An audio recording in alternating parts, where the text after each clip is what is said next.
Have you received prophecies from anyone and you've been in that state where you are not sure if the prophecy is from the Lord or not, and you are having doubts in your heart? The third principle by which you can judge prophecies is by judging from pre-existing word that you have received from the Lord.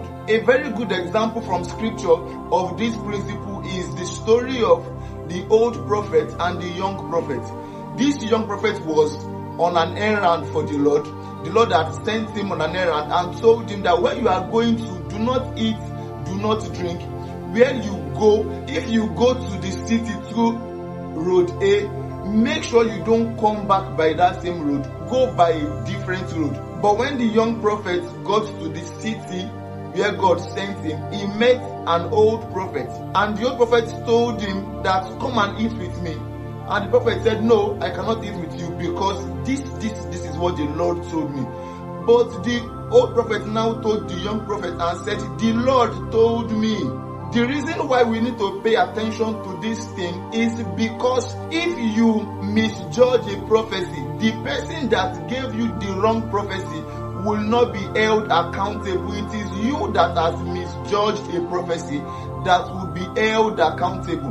Because we saw at the end of the young prophet's life that it was that same old prophet that gave him a wrong prophecy.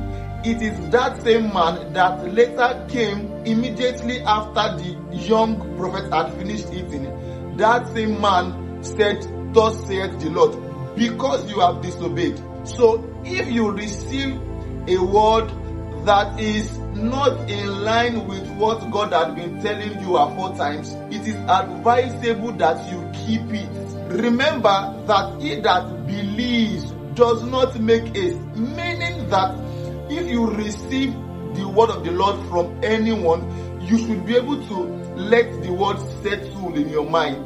Take the word back to the Lord and say, Lord, did you send this person? Because this thing that the person has said is not in line with what you have been telling me since.